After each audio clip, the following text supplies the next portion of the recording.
Dear students, welcome to 101.5 FM Akashvani Kannur.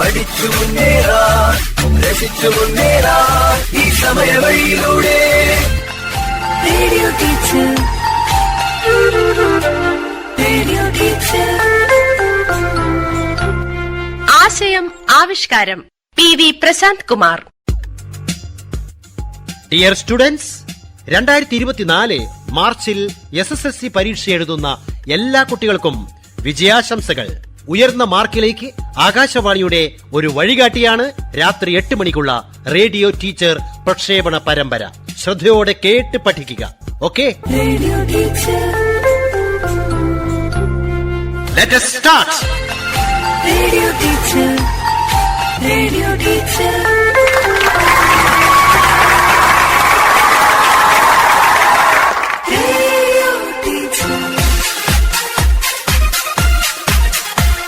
ഇതാ quiz മാസ്റ്ററായ teacher സ്വയം പരിചയപ്പെടുത്തുന്നു. ഒപ്പം വിവിധ സ്കൂളുകളിൽ നിന്നും ക്വിസിൽ പങ്കെടുക്കാനെത്തിയ ടീം അംഗങ്ങളായ 10ാം ക്ലാസ് വിദ്യാർത്ഥികളും. എന്റെ പേര് EN ദിനേഷ് ബാബു. ഞാൻ EMS മാരക ഗവൺമെന്റ് ഹയർ സെക്കൻഡറി സ്കൂളിലെ മലയാളം അധ്യാപകനാണ്. ഇനി നമുക്ക് ടീമുകളെ പരിചയപ്പെടാം. Team A. എന്റെ പേര് ആദിശ്രീ. എന്റെ പേര് മയൂക. ഞങ്ങൾ GHSS പാലയാട് നിന്ന് വരുന്നു. Team B.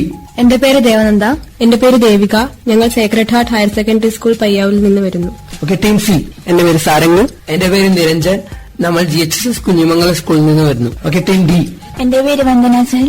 എന്റെ പേര് അവന്തിക CP. GHSS ചേലോറയിൽ നിന്ന് വരുന്നു. Okay, team E. എന്റെ പേര് പാർവതി KK. എന്റെ പേര് അനുഷ്മിത KK. ഞങ്ങൾ ചെമ്ലോട് HSSൽ നിന്ന് വരുന്നു. അടുത്ത ചോദ്യം ടീം ഇയോട് തന്നെയാണ്. ഒരു പെറ്റിച്ചിയെ പോലെ തന്റെ മകന്റെ ദേഹത്തെ വെള്ളായപ്പൻ പാറാവുകാരിൽ നിന്നും ഏറ്റുവാങ്ങി. ഒരു പെറ്റിച്ചിയെ പോലെ, അതിന് ഞാൻ അടിവരയിടും. ഈ സന്ദർഭത്തിൽ നൽകുന്ന ആശയതലം എന്താണ്? കടൽ തീരത്ത് എന്നതിലെ ഒരു വരിയാണ് ഇവിടെ പറഞ്ഞിരിക്കുന്നത്. ഇതിനകത്ത് വെള്ളായപ്പനെ സംബന്ധിച്ച് തന്റെ മകൻ എന്ന് പറയുന്നത് എല്ലാ നന്മകൾ ചെയ്യുന്ന ഒരു കുട്ടി തന്നെയാണ്. പാഴുതറ എന്ന ഗ്രാമത്തെ സംബന്ധിച്ച് അവരുടെ എല്ലാവരുടെയും കുട്ടിയായിട്ടാണ് കണ്ടുണ്ണിയെ കണക്കാക്കുന്നത്. എന്നാൽ കണ്ടുണ്ണിയെ കുറിച്ച് സ്റ്റേഷനിൽ നിന്നും ഒരു ലെറ്റർ വരികയാണ്. അതിനകത്ത് എഴുതിയിരിക്കുന്ന കാര്യങ്ങൾ എന്താണെന്നൊന്നും വെള്ളായപ്പനെ സംബന്ധിച്ച് മനസ്സിലാക്കാൻ കഴിയാത്തതായിരുന്നു. കാരണം വിദ്യാഭ്യാസം എല്ലാം കുറവായിരുന്നു വെള്ളായപ്പന്. എന്നാലും ആരോടൊക്കെയോ ചോദിച്ചുകൊണ്ട് അത് കണ്ണൂർ സ്റ്റേഷനിൽ നിന്ന് വന്നതാണ് എന്നുള്ള ഒരു വിവരം കിട്ടുകയാണ്. അതിനെ തുടർന്ന് കണ്ണൂർ സ്റ്റേഷനിലേക്ക് വെള്ളായപ്പൻ പോകുകയാണ്. ഇവിടെ പേറ്റിച്ചി എന്ന വാക്ക് പറയുന്നത് പ്രസവം എടുക്കുന്നവരാണ് പേറ്റിച്ചി എന്നറിയപ്പെടുന്നത്. തന്റെ മകൻ കണ്ടുണ്ണിയെ പ്രസവം എടുത്തിട്ട് ആ അച്ഛന് കൈമാറുമ്പോഴുള്ള ഓർമ്മയും വെള്ളായപ്പന്റെ മനസ്സിലേക്ക് വരുന്നുണ്ട്. അതോടൊപ്പം തന്നെ തന്റെ മകനെ തൂക്കിലേറ്റിയിട്ട് തന്റെ മകന്റെ ശവശരീരം ഏറ്റുവാങ്ങാനാണ് വെള്ളായപ്പനെ കണ്ണൂർ സ്റ്റേഷനിലേക്ക് വിളിപ്പിച്ചത് എന്ന വിവരം വെള്ളായപ്പൻ അറിയുന്നില്ല. അപ്പോൾ കണ്ണൂർ സ്റ്റേഷനിൽ എത്തിയിരിക്കുന്ന വെള്ളായപ്പന് നിരവധി പരിഹാസങ്ങളൊക്കെ ഏറ്റുവാങ്ങേണ്ടതായിട്ട് വരുന്നുണ്ട്.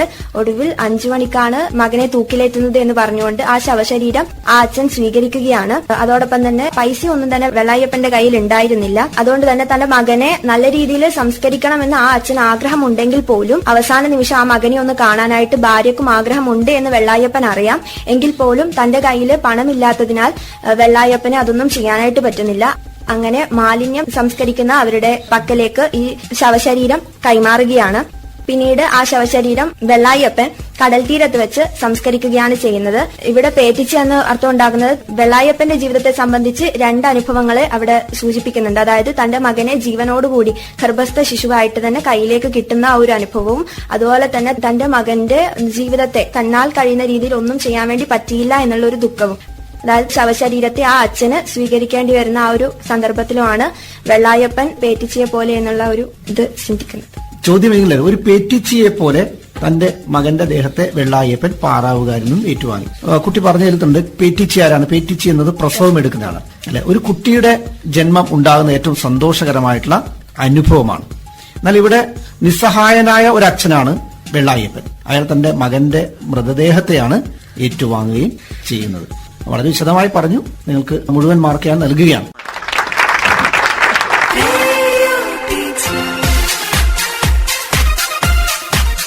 അടുത്ത ചോദ്യം ടീം ഡിയോടാണ്. പുഷ്കര, നീ പഴുതേ ജന്മം നിഷ്ഫലമാക്കരുത്. കലിയുടെ ഈ സമീപനം നിലമറിഞ്ഞ് വിത്തിടുക എന്ന ചൊല്ലുമായി ബന്ധപ്പെടുത്തി ഒന്ന് പറയാമോ? പുഷ്കര, നീ പഴുതേ ജന്മം നിഷ്ഫലമാക്കരുതേ. കലിയുടെ ഈ സമീപനം നിലമറിഞ്ഞ് വിത്തിടുക എന്ന ചൊല്ലുമായി ബന്ധപ്പെടുത്തി ഒന്ന് പറയാമോ?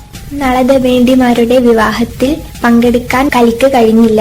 ദമയന്തിയെ വിവാഹം കഴിക്കണമെന്നായിരുന്നു കലിയുടെ ആഗ്രഹം. അതിനെ തുടർന്ന് കലിക്ക് നളനോട് ദേഷ്യം തോന്നുകയും ഇത് നളന്റെ കൊട്ടാരത്തിലേക്ക് പോവുകയും ചെയ്തു. അവിടെ വെച്ചാണ് കലി പുഷ്കരനെ കാണുന്നത്. പുഷ്കരൻ ഇതേ മാനസികാവസ്ഥയിലാണ് ഉള്ളത് എന്ന് മനസ്സിലാക്കിക്കൊണ്ട് കലി പുഷ്കരന്റെ പോരായ്മകള് നളനിലേക്കുള്ള ഒരു ആയുധമാക്കി തീർക്കാനാണ് ശ്രമിക്കുന്നത്. പുഷ്കരന് രാജാവാകാനുള്ള ആഗ്രഹം ഉണ്ടായിരുന്നു, അത് സാധിച്ചില്ല. കലിക്കും നളനോട് ഒരു എതിർപ്പുണ്ടായിരുന്നു. ഇത് രണ്ടും ഒരു ആയുധമാക്കി തീർത്തുകൊണ്ട് നളനിലേക്ക് പുഷ്കരൻ വഴി ആക്രമിക്കാമെന്ന് കരുതിയാണ് കലി ഇങ്ങനെ പറയുന്നത്. നിങ്ങൾ പറഞ്ഞ ഉത്തരത്തിൽ വിട്ടുപോകുന്ന ഒരു കാര്യം അറിയാം. ഇത് ഞാൻ നിലമറിഞ്ഞ് വിത്തിടുക എന്ന പഴഞ്ചൊല്ലിനെ കുറിച്ച് സൂചിപ്പിച്ചു. എന്താ അതിന്റെ അർത്ഥം കൂടി? നിലമറിഞ്ഞ് വിത്തിടുക. അതുകൂടി നിങ്ങൾ എന്ത് ചെയ്യണം? ഉത്തരത്തിൽ ചേർക്കണം. പുഷ്കരന്റെ മാനസികാവസ്ഥ മനസ്സിലാക്കിക്കൊണ്ട് തന്നെയാണ് കലി സമീപിക്കുന്നത്. പുഷ്കരന്റെ മനസ്സിലുള്ള അസംതൃപ്തി, അസൂയ, നിരാശ, അപകർഷതാവ് ഇതെല്ലാം മനസ്സിലാക്കിക്കൊണ്ട് തന്നെയാണ്, ആ നിലമറിഞ്ഞുകൊണ്ട് തന്നെയാണ് തന്റെ വാക്കുകൾ കൃത്യമായി പ്രയോഗിച്ചിട്ട് അദ്ദേഹം അയാളെ പ്രലോഭിപ്പിക്കുകയും ചെയ്യുന്നത്. നമ്മുടെ എല്ലാ വിത്തുകളും ഒറ്റ വയൽ വിതക്കാൻ നമുക്ക് കഴിയില്ല, അല്ലാതെ ശരിയാവില്ല. അപ്പൊ കൃത്യമായിട്ട് നിലമറിഞ്ഞ് തന്നെ വിത്തിടാൻ വേണ്ടി കഴിയണം. ഉത്തരം എഴുതുമ്പോൾ കൃത്യമായിട്ട് വായിച്ച് അതിനനുസരിച്ചുകൊണ്ട് ഉത്തരം എഴുതാൻ വേണ്ടി ശ്രമിക്കണം. അതിലൊരു പരാജയം നിങ്ങൾക്ക് പറ്റിയിരുന്നു എങ്കിലും ഞാൻ നിങ്ങൾക്ക് ടീം ഡിക്ക് 5 മാർക്ക് ഈ ചോദ്യത്തിന് ഞാൻ നൽകുകയാണ്.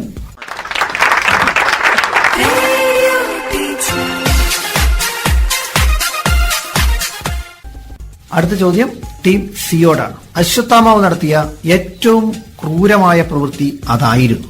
എന്തായിരുന്നു? പാണ്ഡവ കൗരവ യുദ്ധം അതിതീവ്രമായി നടക്കുന്ന സമയത്ത് അതിന്റെ അന്ത്യത്തിലേക്ക് കടക്കുകയാണ്. ആ സമയമാകുമ്പോൾ ദുര്യോധനൻ നിര്യാതനായ വാർത്ത അശ്വത്ഥാമാവ് അറിയുന്നു.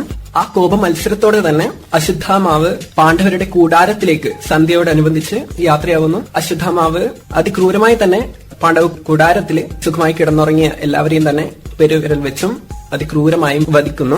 ഇവിടെ അശ്വത്ഥാമാവ് തന്റെ ക്രൂരമുഖത്തെ ഇവിടെ വെളിപ്പെടുത്തുന്നു. അതായത് യുദ്ധത്തിന് ശേഷം അന്ന് രാത്രി ആ യുദ്ധത്തിൽ തോറ്റ ആ വിഷമം മനസ്സിൽ വെച്ചുകൊണ്ട് തന്നെ അത്തരത്തിൽ അവർക്കെതിരെ ഒരു പ്രതികാരം എന്നോണം അന്ന് രാത്രി പാണ്ഡവരുടെ കൂടാരത്തിലേക്ക് പോവുകയും അവിടെ വാള് വെച്ച് എല്ലാവരെയും കൊലപ്പെടുത്തുകയും ചെയ്യുന്ന ആ ഒരു ചിത്രം നമുക്കറിയാം. പാണ്ഡവ കൂടാരത്തിൽ ബാക്കിയുണ്ടായിരുന്നവരെ എല്ലാം വാള് വെച്ചും മറ്റും കൊലപ്പെടുത്തി ആ ഒരു അറുംകൊലയാണ് ഇവിടെ വ്യക്തമായി അശ്വത്ഥാമാവ് ചെയ്ത ഒരു ക്രൂരമായ പ്രവൃത്തി എന്ന രീതിയിൽ പറയുന്നത്.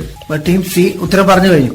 അശ്വത്ഥാമാവ് ചെയ്ത ഏറ്റവും ക്രൂരമായ പ്രവൃത്തി എന്ന് പറയുന്നത് പാണ്ഡവ കൂടാരത്തിൽ കയറിയിട്ട് എല്ലാരെയും വെട്ടിവീഴ്ത്തി കൊലപ്പെടുത്തുകയും ചെയ്തത്. അതിനേക്കാൾ വലിയ ക്രൂരമായ പ്രവൃത്തി അശ്വത്ഥാമാവ് ചെയ്തിട്ടുണ്ട്. അതുകൊണ്ട് ടീം സിയിൽ നിന്ന് ഞാൻ ഈ ചോദ്യത്തെ ടീം ബിയിലേക്ക് പാസ് ചെയ്യുകയാണ്. ദ്രൗണി അർജുനന്റെ ഭാര്യയായ ഉത്തരയുടെ വയറ്റിലുള്ള കുട്ടിയുടെ നേരെ ബ്രഹ്മശിരസ് എന്ന അസ്ത്രം എയ്തു. ബ്രഹ്മാവ് അടക്കമുള്ള ആൾക്കാർ വന്ന് പറഞ്ഞിട്ടും അത് തിരിച്ചെടുക്കാൻ ദ്രൗണി തയ്യാറായില്ല. ഇതാണ് ദ്രൗണി ചെയ്ത ഏറ്റവും വലിയ ക്രൂരത. അശ്വത്ഥാമാവ് ഉണ്ടാക്കിയ ഏറ്റവും വലിയ ക്രൂരത അതായിരുന്നു. ആ പാണ്ഡവ വംശത്തിന്റെ മൂലോച്ഛേദം വരുത്താൻ വേണ്ടിയിട്ട് ബ്രഹ്മാസ്ത്രം പിൻവലിക്കാൻ തയ്യാറാവാതെ ബ്രഹ്മാസ്ത്രത്തെ ഉത്തരയുടെ ഗർഭത്തിലേക്ക് തിരിച്ചുവിട്ടു. അദ്ദേഹത്തിന്റെ പക അത്ര വലുതായിരുന്നു. അതായിരുന്നു ഞാൻ ചോദിച്ച ചോദ്യത്തിന്റെ വളരെ വ്യക്തമായിട്ടുള്ള ഒരു ഉത്തരം. പാസ് ചെയ്തുകൊണ്ട് ടീം ബിക്ക് 5 മാർക്ക് ലഭിക്കുന്നു.